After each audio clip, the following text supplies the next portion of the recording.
Amém, queridos? Então vamos lá, quero convidar você a ler comigo um trecho da palavra de Deus. Vamos ler Lucas capítulo 14, do versículo 25 ao versículo 33. Lucas capítulo 14, Então, Evangelho de Jesus, escrito por Lucas, capítulo 14, versículos 25 ao 33. Então, diz assim a palavra do Senhor: Ora, ia com ele uma grande multidão, e voltando-se, disse-lhe: Se alguém vier a mim e não aborrecer a seu pai, mãe, mulher e filhos, irmãos e irmãs, e ainda também a sua própria vida, não pode ser o meu discípulo. E qualquer que não levar a sua cruz e não vier após mim, não pode ser meu discípulo. Pois qual de vós, querendo edificar uma torre, não se assenta primeiro a fazer as contas dos gastos, para ver se tem com que acabar, para que não aconteça que depois de haver posto os alicerces e não podendo acabar, todos os que a virem comecem a escarnecer dele, dizendo: Este homem começou a edificar e não pôde acabar. Ou qual é o rei que, indo à guerra, pelejar contra outro rei, não se assenta primeiro a tomar conselho sobre se com 10.000 pode sair ao encontro do que vem contra ele com 20.000? De outra maneira, estando outro ainda longe, manda embaixadores e pede condições de paz. Assim, pois, qualquer de vós que não renuncia a tudo quanto tem, não pode ser meu discípulo. Glória a Deus. Bem, queridos, nesse mês de maio, vocês sabem, nós estamos no meio de uma série de ministrações sobre as parábolas de Jesus. Então, iniciamos essa série no mês de abril e estamos dando continuidade a essa série no mês de maio. E eu já tenho dito para vocês que Jesus, durante o seu ministério terreno, ele falou muito através de parábolas. São cerca de 55 parábolas de Jesus registradas nos evangelhos sinóticos, Mateus, Marcos e Lucas. E eu quero relembrar vocês que as parábolas são histórias contadas pelo Senhor para explicar verdades espirituais. Então Jesus ele foi um grande mestre em explicar coisas relacionadas ao reino de Deus de maneira simples, prática e com figuras que faziam parte do cotidiano das pessoas na região da Palestina. Então, desde abril nós temos falado sobre isso, e você que tem estado aqui todos os domingos, você já ouviu sobre a parábola da ovelha perdida, da dracma perdida, a parábola do filho pródigo, a parábola do semeador, a parábola do bom samaritano, a parábola das 10 virgens, a parábola do credor incompassivo, e hoje nós vamos analisar essa parábola lida, conhecida como a parábola da construção da torre e do rei que vai à guerra. E se eu fosse dar um tema para a mensagem dessa manhã, o tema seria o alto preço do discipulado. Porque esse é o tema dessas parábolas. São duas parábolas em uma, São duas parábolas, uma seguida da outra, que apontam para a mesma verdade: o alto preço do discipulado. Se você observar o contexto dessa parábola, Jesus começa a mostrar o que é necessário para ser um discípulo seu. E ao final da parábola, ele conclui enfatizando novamente o preço do discipulado. Então nós vamos analisar esse texto versículo por versículo. Então vamos reler agora só o contexto dessa parábola, os versículos antecedentes a ela e o versículo final da parábola. Então vamos ler o versículo 26, ou melhor, 25, 26 e 27 novamente, e depois nós vamos pular para o 33. Então vamos lá, Lucas 14, 25.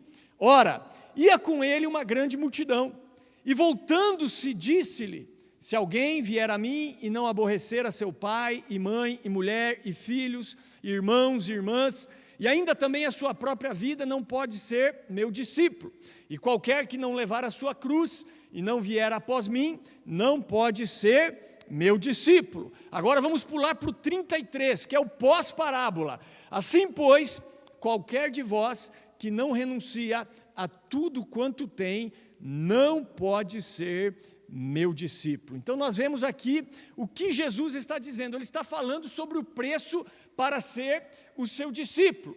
Pastor Peter, o que significa aborrecer pais, filhos, irmãos? Quer dizer que eu tenho que tratar mal essas pessoas, que eu posso ser negligente com a minha família? De maneira nenhuma. Isso seria ir contra muitas outras passagens da Bíblia que falam a respeito de família, que falam a respeito da importância da família. Então, o que Jesus está dizendo aqui? Ele está dizendo que nós devemos amar menos essas pessoas do que a Ele. Eu não posso amar mais os meus pais, eu não posso amar mais a minha esposa, eu não posso amar mais os meus filhos, eu não posso amar mais a minha vida do que o Senhor. Então eu tenho que aborrecer todas essas coisas para que eu me torne um verdadeiro discípulo de Cristo. Se eu obrigatoriamente tivesse que escolher entre Cristo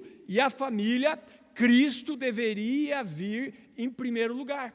Por exemplo, vou dar um exemplo aqui hipotético, tá? Eu acho que eu já falei isso uma vez aqui na igreja.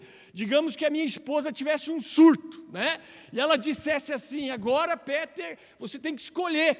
Ou você vai servir a Cristo, viver com Cristo, ou você tem que ficar comigo. Ou sou eu ou Jesus. Então é isso que Jesus está dizendo, que eu deveria escolher Jesus acima da esposa, acima dos filhos, acima dos pais e acima dos meus desejos pessoais, deve estar a pessoa de Cristo. Inclusive, o apóstolo Paulo, por exemplo, talvez, a gente não sabe, mas a gente hipotetiza que ele possa ter feito essa escolha, porque o apóstolo Paulo, quando ele se converte, quando ele tem ali o seu encontro com o Senhor, ele era um fariseu, e um fariseu era uma pessoa que se dedicava ali ao judaísmo, um líder religioso do judaísmo, e para ser fariseu, a pessoa precisava ser casada, precisava ter uma esposa, no caso dele. E você vê que o apóstolo Paulo se torna um discípulo de Cristo, é chamado para ser apóstolo,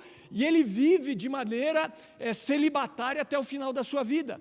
Ele fica solteiro até o final da sua vida. Então a maior hipótese que os teólogos levantam é que quando Paulo se converteu, a sua esposa, ela optou pelo judaísmo. Para não receber a pressão da sinagoga, ela opta pelo judaísmo e ele se vê obrigado a largar a sua esposa para se tornar um verdadeiro discípulo de Cristo. Essa é uma grande hipótese do que possa ter acontecido com ele. Então o apóstolo Paulo, ele vive essa palavra e ele coloca Cristo em primeiro lugar da sua vida. Então o que Jesus está mostrando aqui é que o preço do discipulado é tudo, irmãos, é renúncia total.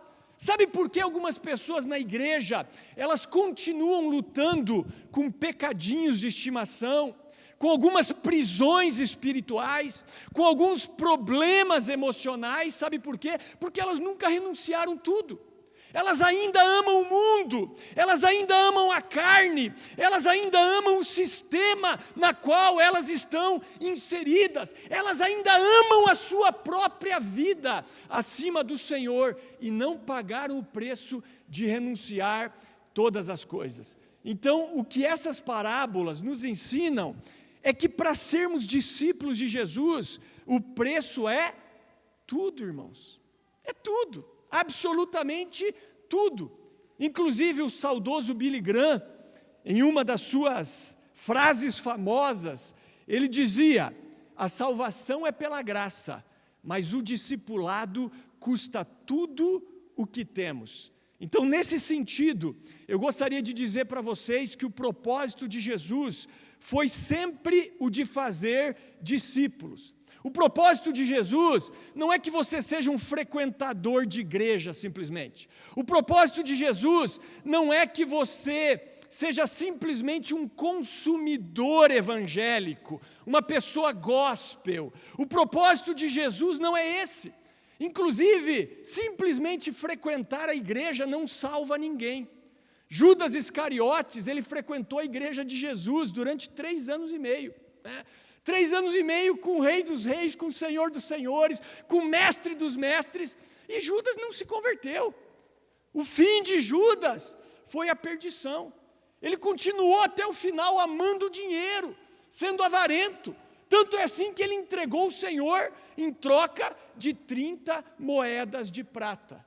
Pastor Peter, mas o que é ser um consumidor evangélico? Eu vou dar alguns exemplos, né, aqui para você, e aí você vai fazendo uma autoanálise se você é um consumidor evangélico. Consumidor evangélico é aquele que, quando ele vai na igreja para ver se a igreja agrada a ele, entendeu?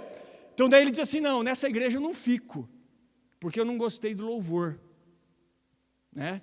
Mas o louvor não é para você, irmão, você não entendeu ainda, abençoadão? O louvor não é para você. Entendeu? Ah, não, nessa igreja eu não fico porque eu não gostei da palavra do pastor. Entendeu? Então você é consumidor. Você não está buscando, Deus, onde é o meu lugar? Aonde o Senhor me quer? Qual é a minha família? Aonde eu posso servir com os meus dons?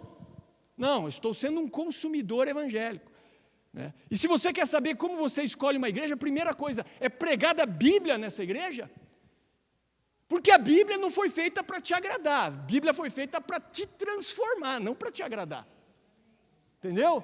Então, se você vai numa igreja que prega uma palavra que te agrada, não, alguma coisa está errada, né? Então, a palavra hoje não é uma palavra para te agradar, para fazer você sair daqui feliz, com a autoestima alta, não, é para te confrontar, é para te exortar. O que Paulo falou para Timóteo? Timóteo, até a minha chegada, se aplica a leitura pública das Escrituras, à exortação e ao ensino. E o que nós vemos hoje, já vou me adiantar aqui, são pessoas idólatras dentro da igreja. Por que Jesus traz isso aqui? Porque às vezes você está idolatrando. Por exemplo, tem gente que idolatra a família, né? Idolatra a família, os filhos são ídolos, são tudo. Minha esposa é tudo, meus pais são tudo. Não, nós temos que renunciar a essas coisas, em nome de Jesus. E todas as outras coisas também. Então Jesus, ele deixou claro que o seu propósito não é ter seguidores consumidores, mas é ter discípulos.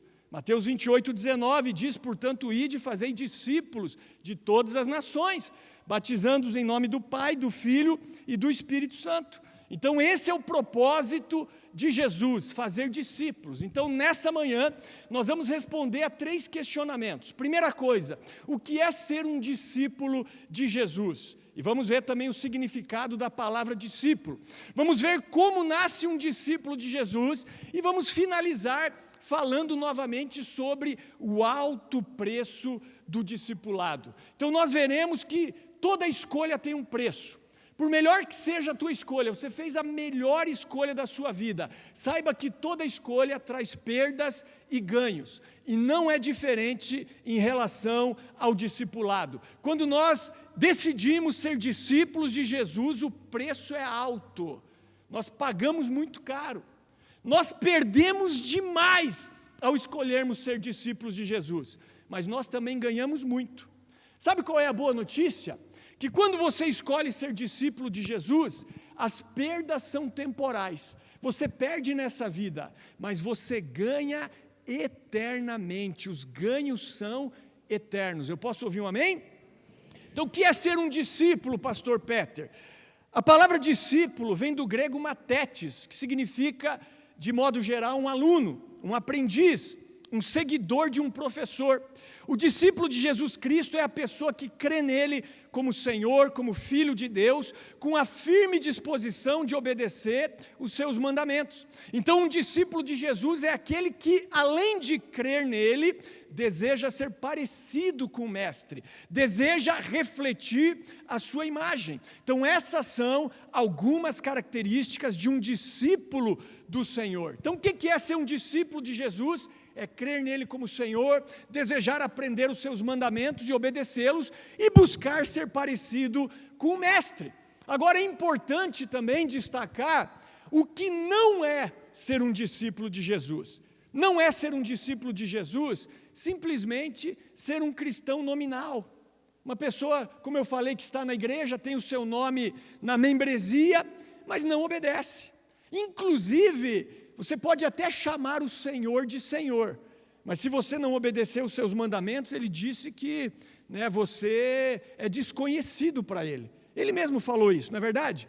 Ele certa vez disse assim: nem todo que me diz Senhor, Senhor, entrará no reino dos céus, mas aquele que faz a vontade do meu Pai que está nos céus. Muitos me dirão naquele dia: Senhor, Senhor, não profetizamos nós em Teu nome não expulsamos demônios, em Teu nome não fizemos muitas maravilhas? Então lhes direi abertamente: nunca vos conheci, apartai-vos de mim, vós que praticais a iniquidade. Então muitos serão surpreendidos naquele dia, porque não se tornaram verdadeiros discípulos do Senhor. Então o que é ser um discípulo? É você ser esse aprendiz, alguém que deseja aprender mais de Deus e ser parecido com o teu mestre. Como nasce um discípulo? Um discípulo, queridos, ele nasce por iniciativa divina. Na verdade, não somos nós que escolhemos o Senhor, é Ele quem nos escolhe. Ele mesmo disse assim: não fostes vós que me escolhestes, pelo contrário, eu vos escolhi a vós e vos designei para que vades e deis fruto, e o vosso fruto permaneça, a fim de que tudo quanto pedirdes ao Pai em meu nome, Ele vos conceda. Então a iniciativa sempre é de Jesus. Então eu posso dizer para você que hoje Jesus está aqui te chamando, tendo essa iniciativa de dizer: eu quero fazer de você um discípulo meu. A iniciativa é dele. Pode ver, quando ele estava andando ali à beira da praia, no mar da Galileia, ele foi até Pedro e André e os chamou: venham, sigam-me. E eles largaram as redes, porque eles eram pescadores, e passaram a seguir Jesus. Depois foi até onde estava João ali, e o seu irmão Tiago, que também eram pescadores, os chamou, e eles também abandonaram tudo, e passaram a seguir Jesus. Depois ele foi até uma coletoria, onde estava ali um homem chamado Mateus, cobrador de impostos, um publicano, e disse: siga-me. E Mateus deixou tudo para trás, a sua profissão, tudo que ele fazia, e passou a seguir Jesus. Inclusive ontem nós falamos aqui no pré-face a face sobre Zaqueu. Certa vez Jesus estava passando pela cidade de Jericó, e havia ali um homem chamado Zaqueu, cobrador de impostos também, um homem rico, e Zaqueu ele queria ver quem era Jesus, mas ele não conseguia porque ele era pequenininho, e a multidão impedia que ele visse Jesus. Então ele correu e subiu numa figueira brava, num sicômoro, porque ele sabia que aquela figueira estava bem no caminho onde Jesus passaria. Ele queria somente ver Jesus passar. E quando Jesus está passando debaixo da figueira, olha para Zaqueu, nunca tinha visto Zaqueu. Zaqueu, ele diz: desce depressa, porque hoje me convém pousar em tua casa. E Zaqueu desce e o recebe com alegria, e Jesus passa ali, aquele dia, uma noite ali na casa de Zaqueu, e chega uma certa altura que Zaqueu diz: Senhor, eu vou dar metade dos meus bens aos pobres, e se eu defraudei alguém, eu vou pagar 4 vezes mais, conforme dizia a lei de Moisés. E Jesus disse: hoje chegou salvação nessa casa, porque este também era filho de Abraão, porque o Filho do Homem veio salvar e resgatar o que se havia perdido. Então nós vemos um homem que foi chamado por quem? Por Jesus. A iniciativa foi de Jesus. Então hoje Jesus está te chamando, irmão. Amém? Está te chamando para você sair da tua zona de conforto, para você deixar de ser esse consumidor evangélico, esse crente nominal, e para que você se torne um verdadeiro discípulo do Senhor. Inclusive, antes de escolher os 12, que também foram chamados de apóstolos, se você ler o contexto ali em Lucas 6, 12 e 13, Jesus ele passou uma noite em oração, uma noite inteira, Jesus passa em oração, e no outro dia, ele separa os 12, a quem ele chamou de apóstolos. Por que Jesus passa uma noite em oração, antes de separar os 12 apóstolos? Porque ele queria ter certeza, quem são os escolhidos de Deus? Quem são aqueles que Deus separou para essa tarefa? Quem são aqueles que Deus separou para essa missão? Então os discípulos, eles nascem por iniciativa divina. E eu particularmente, eu me sinto muito grato por isso, irmãos? E eu acho que se você é um escolhido de Deus, um discípulo de Jesus, você tem que se sentir também, né? Para saber, o que fez de mim um escolhido de Deus, uma pessoa chamada para ser ministro, servo do Senhor. Qual é a condição que Ele usou para me escolher? Na verdade, eu não sei, né? Eu não vejo em mim nenhuma capacidade pessoal para que Deus me escolha, né? Eu vejo que Deus, Ele escolhe as pessoas de maneira incondicional. Na verdade, Ele nos amou quando nós ainda éramos pecadores, né? Como diz o apóstolo João, nós o amamos porque Ele nos amou primeiro. Então, a iniciativa, ela é sempre de Deus. E quando Deus nos chama, esse chamado, ele não pode ser resistido, ele é irresistível, porque é um chamado pela sua graça, amém? Então, dessa forma, você entendeu o que é ser um discípulo de Jesus, e também como nasce um discípulo. Agora, a pergunta mais importante a ser respondida nessa manhã é sobre o alto preço do discipulado, né? Então nós já vimos ali os versículos que dizem que se alguém vier após mim tem que aborrecer pai, mãe, mulher, filhos, irmãos, irmãs e a sua própria vida. Tem que tomar a sua cruz, se negar para ser discípulo de Jesus. Então a primeira condição que Jesus coloca para sermos seus discípulos é aborrecer os nossos queridos, amém? Repito, aborrecer não significa fazer mal, mas amar menos. Então Jesus tem que ser o primeiro na sua vida. Na verdade, esse é o maior mandamento, né? Você amar a Deus de todo o coração, de toda a alma, com todas as tuas forças e de todo o teu entendimento. E nós temos que ensinar os nossos filhos a isso também, né? Por exemplo, eu acho que eu já falei isso para vocês, né? Quando meu filho era criança ainda, um dia eu chamei ele. Eu disse assim, olha filho, eu quero te falar um negócio aqui, ó. Se um dia o negócio apertar, perseguição sobre a igreja tal, e chegar a um ponto de nós termos que dar a vida por Jesus, saiba de uma coisa, se meterem um revólver na tua cabeça e falarem para mim negar Jesus, nós nos encontramos no céu, filho, você vai morrer, tá? Não me leve a mal, a gente se encontra lá, a gente tem isso. E se o contrário acontecer, filho, for o contrário, pedirem para você negar a Jesus e eu estiver correndo risco de vida, filho, não se sinta culpado, deixa o pai morrer.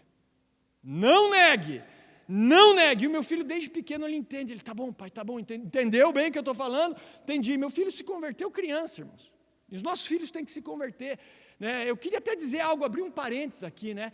A gente às vezes valoriza aqueles testemunhos, né? Aquelas pessoas que foram mundanas, drogados, assassinos, prostitutos, né? E que daí vieram, se converteram, tiveram suas vidas transformadas. Glória a Deus, Deus é poderoso para isso. Mas o maior testemunho é de uma criança que com 5, 6 anos se converte e dedica a vida inteira ao Senhor. Nossa, que privilégio, eu invejo o meu filho.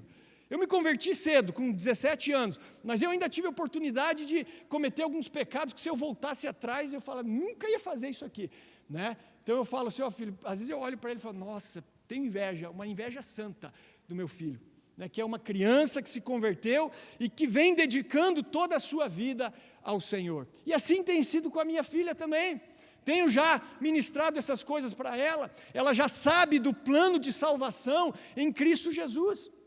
E eu estou falando aqui de salvação, então nós temos que negar todas as coisas, né? Como o jovem rico, que eu não me canso de falar, né? O jovem rico, ele certa vez chega para Jesus e diz, bom mestre, o que eu devo fazer para herdar a vida eterna? O que Jesus diz? Bom, por que você me chama bom? Bom só há um que é Deus, mas se você quer a vida eterna, cumpre os mandamentos, obedece os mandamentos. E ele disse quais? E aí Jesus ele começa a falar alguns mandamentos, só que Jesus não fala o primeiro mandamento, ele fala os outros, né? Honra teu pai e tua mãe, não dirás falso testemunho, né? Não adulterarás, não cobiçarás.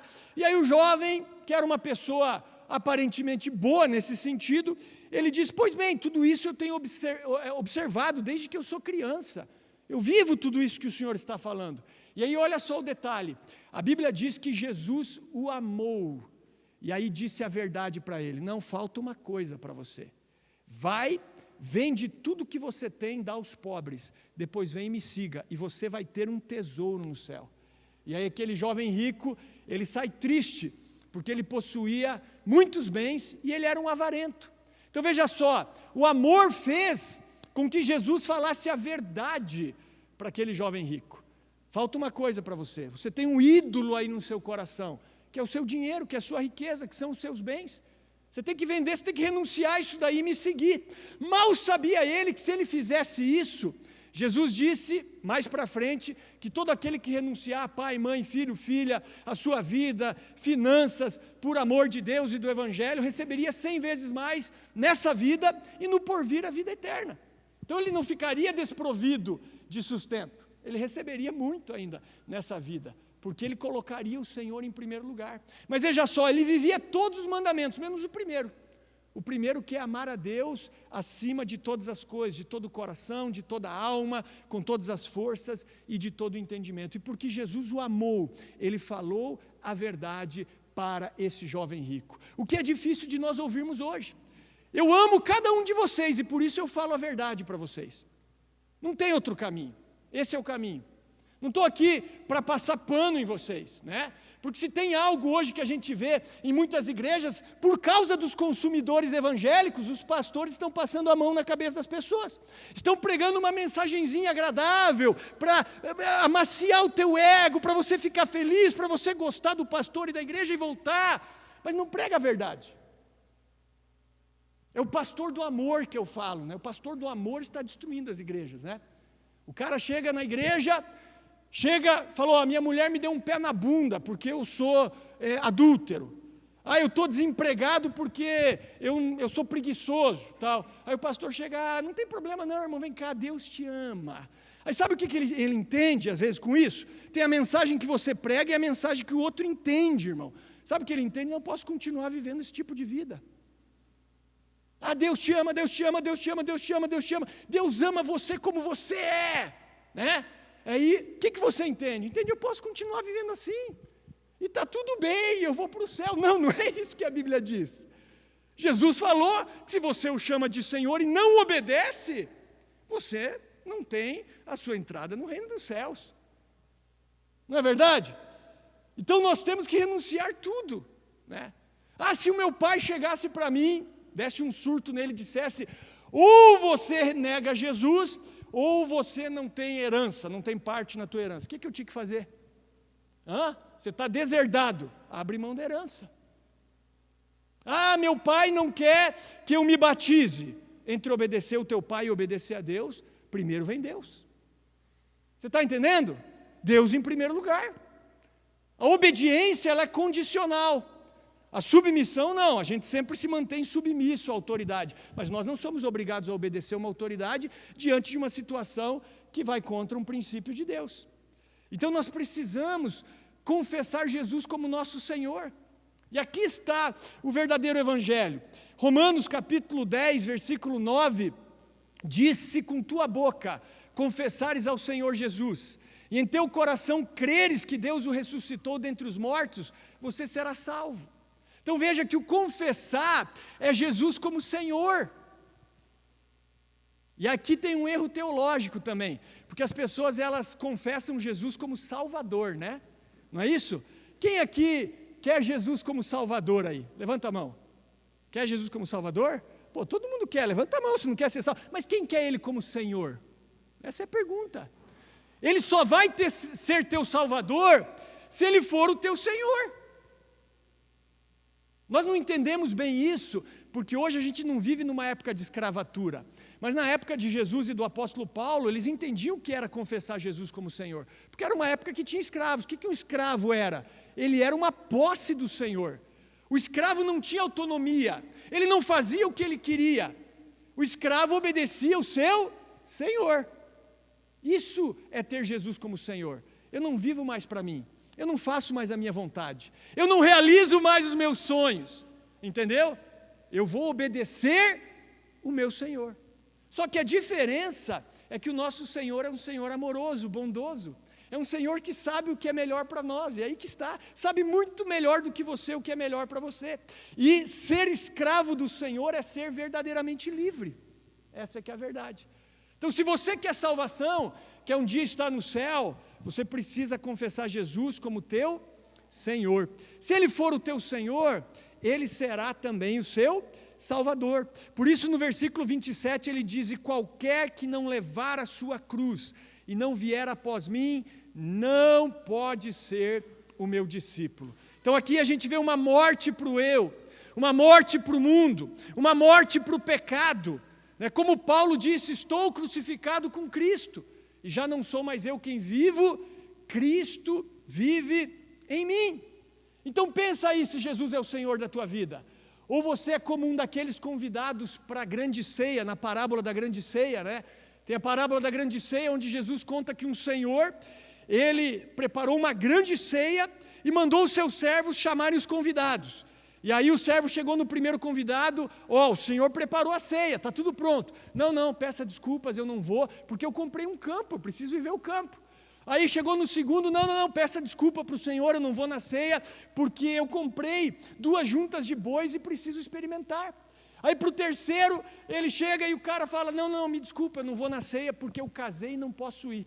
Quando o servo leva a notícia para o Senhor, que é uma figura de Deus, o Senhor fica irado e diz: nenhum dos convidados vai provar minha ceia. Sai pelo beco, pelas favelas, chama os pobres, os cegos, os aleijados, os mancos, enche essa casa, porque a minha casa vai ficar cheia. Então aqui a gente vê pessoas que, por causa de bens materiais, por causa de juntas de bois, que hoje representa carro, que seria um carro hoje, uma junta de boi, por causa de prazer, o casamento, estão renunciando o convite de Deus. Não é verdade? É isso ou não é, irmão?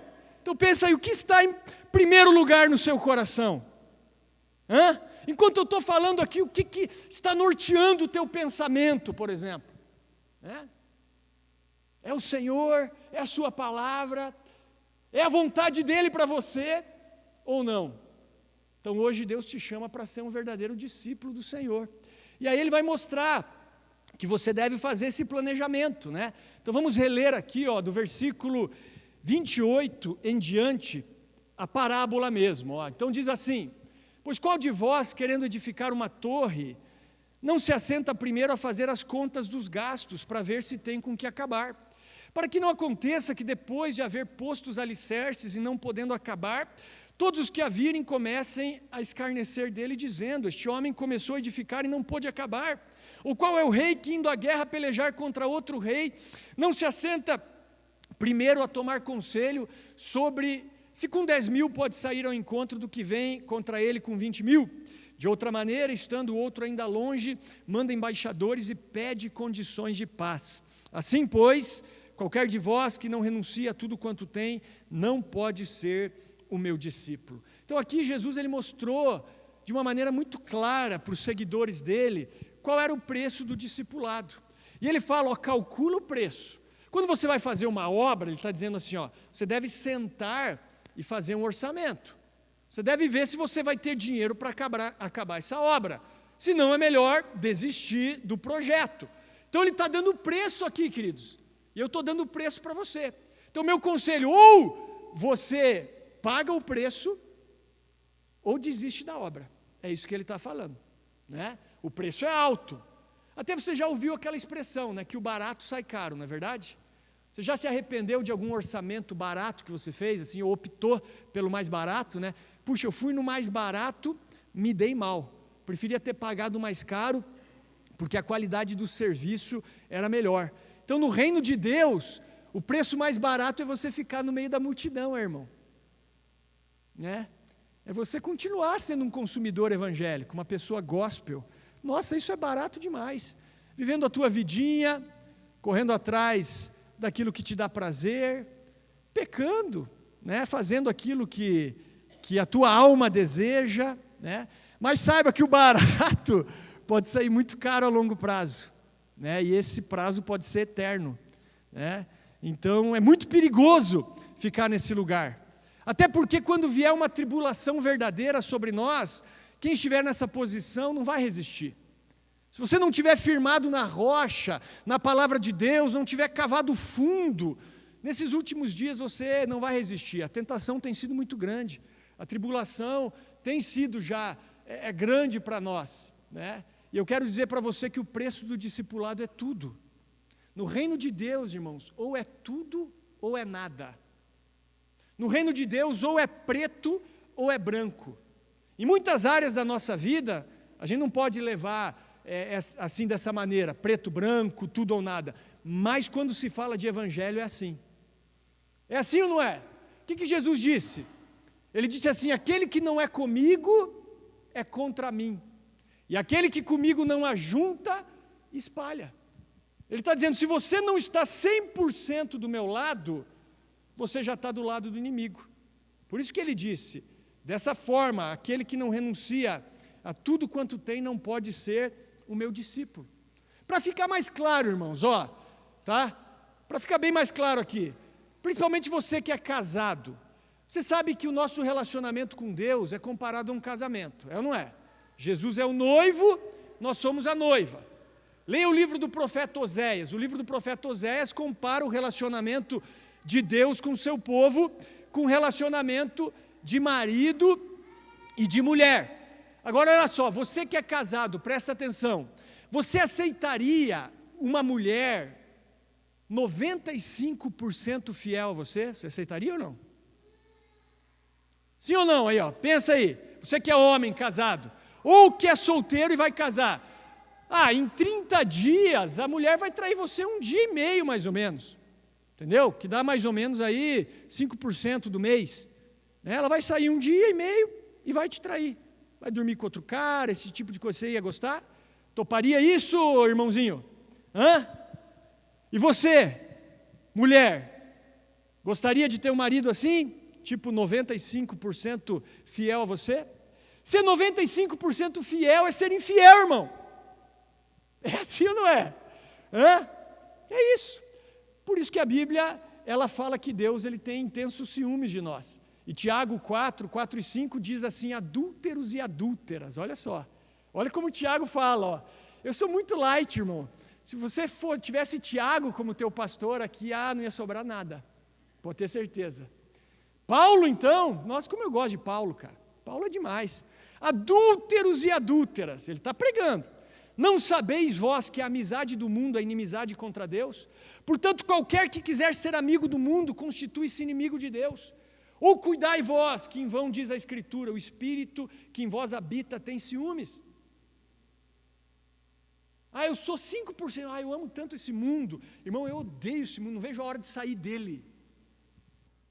Não vejo a hora. Esse mundo para mim não serve, eu sou forasteiro, peregrino aqui. Só não saio porque não chegou a hora. Eu não vejo a hora de deixar esse mundo. Esse mundo não é minha casa, não é minha pátria. Você tem que ter esse pensamento. Para o verdadeiro discípulo de Cristo, o mundo não serve. Então, se você ama o mundo, as coisas dessa vida, começa a renunciar. Esse é o preço.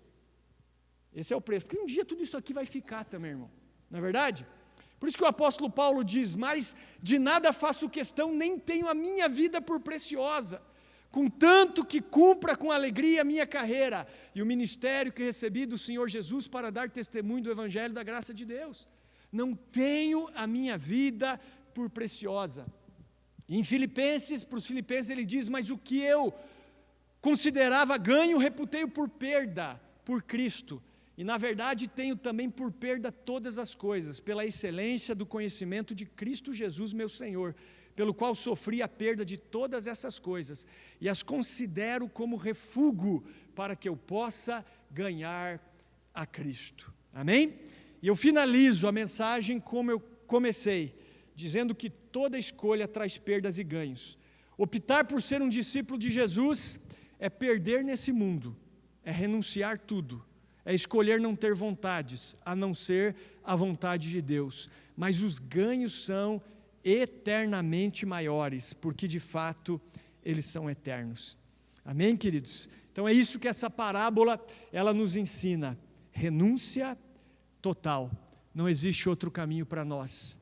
É só esse, é olhar para frente, não olhar para trás e estar 100% com o nosso Senhor.